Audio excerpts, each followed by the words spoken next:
Il faut savoir gouverner sa langue,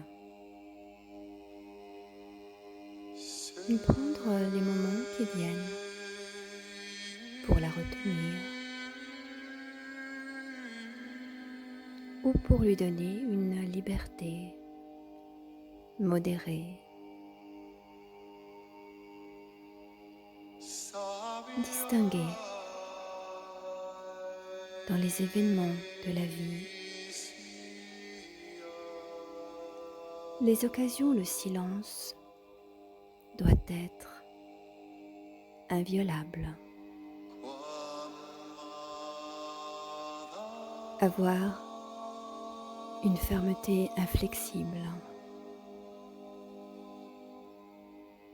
lorsqu'il s'agit d'observer sans se démentir tout ce qu'on a jugé convenable pour bien se taire.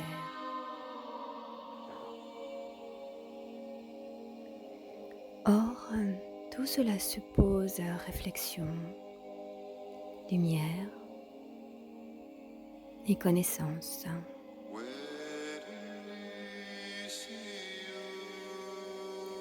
C'est peut-être dans cette vue que les anciens sages ont dit: pour apprendre à parler,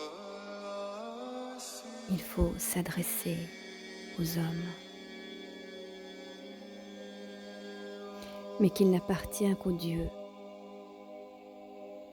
d'enseigner parfaitement comment on doit se taire.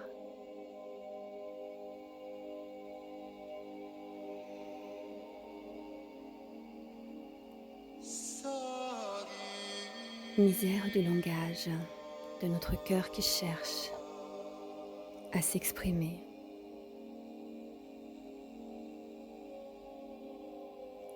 Impuissant témoin de la lutte entre la grâce et le nombre du langage.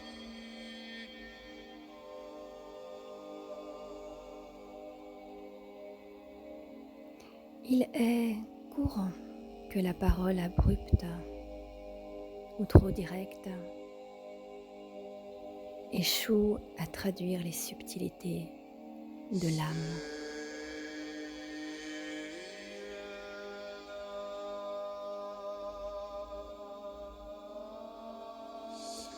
Dès lors, savoir redécouvrir les vertus du laconisme requiert moins de paresse qu'une discipline spartiate.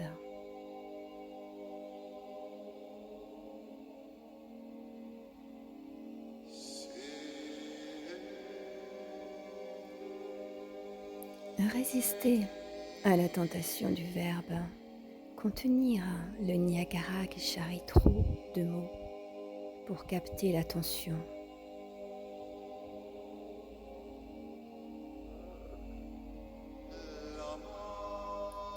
Ne faites pas l'éloge de votre ami, car à force d'en dire du bien, vous finirez par en dire du mal. Les beaux parleurs sont prévenus.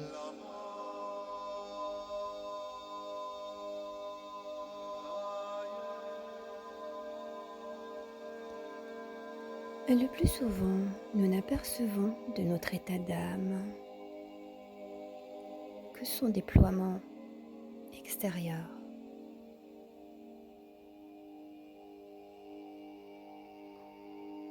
Nous ne saisissons de nos sentiments que leur aspect impersonnel.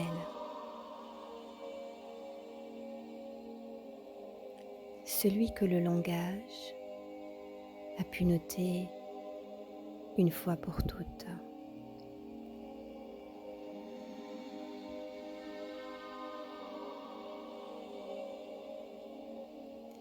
Mes sens et ma conscience ne me livrent donc de la réalité qu'une simplification pratique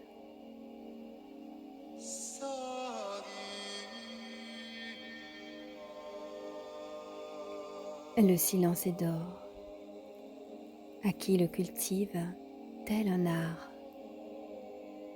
une école de sincérité, non comme un mutisme inerte et têtu. Tout est affaire d'intuition vigilante.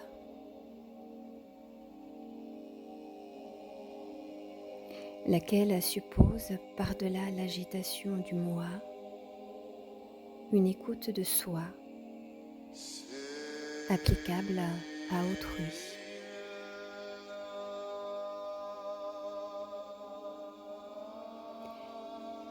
Se taire mentalement quand l'autre parle, c'est souvent mieux comprendre ce qu'il veut dire et même ce qu'il ne dit pas ou ne pense pas avoir dit. C'est lire au travers des mots. C'est laisser s'exprimer librement sa nature et c'est communiquer tout simplement plus profondément avec lui.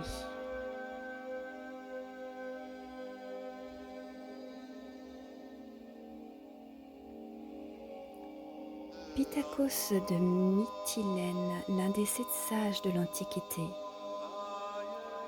assurait que celui qui ne sait se taire ne sait parler.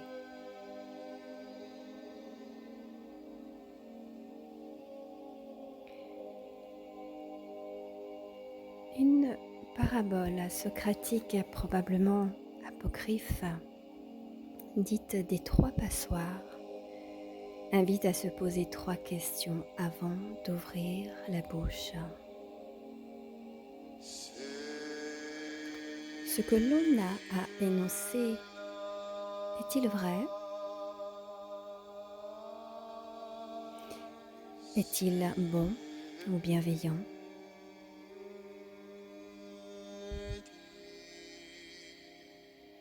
Est-il utile?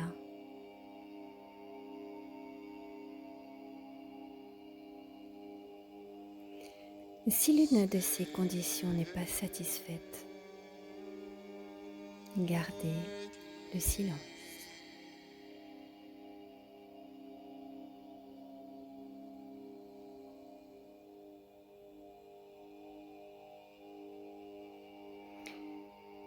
On ne doit cesser de se taire que lorsque l'on a quelque chose à dire qui vaut mieux que le silence.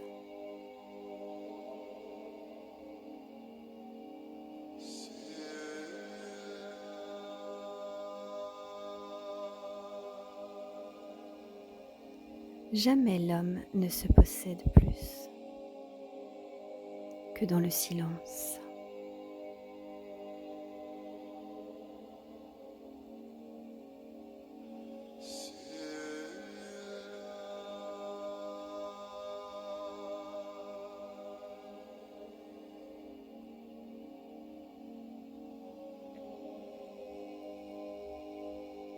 Le silence de prudence dans les conversations.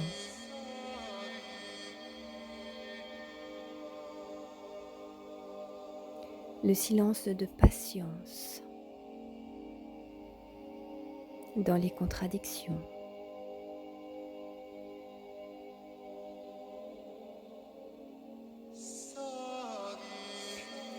Si tu te tais, tu seras sauvé.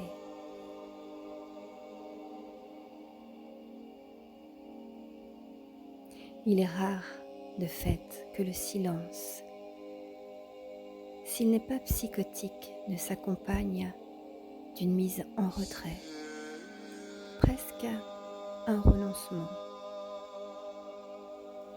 un vœu.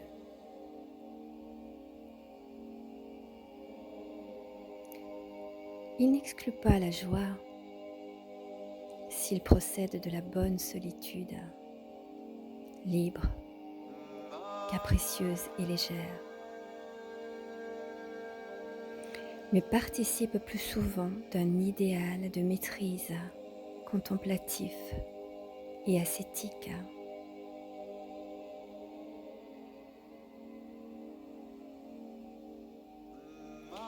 En équilibre sur minuit, sans rien attendre du souffle des heures, le poète s'allège de toute vie inutile. Il éprouve l'ambivalence abstraite de l'être et du non-être.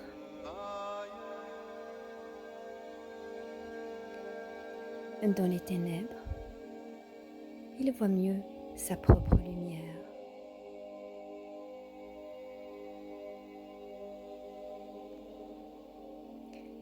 La solitude lui apporte la pensée solitaire, une pensée sans diversion, une pensée qui s'élève, qui s'apaise en s'exaltant purement.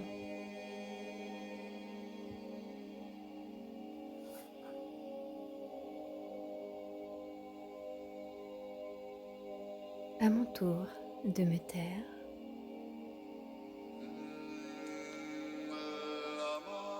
pour apprécier l'instant du silence et de ce qu'il a à vous dire.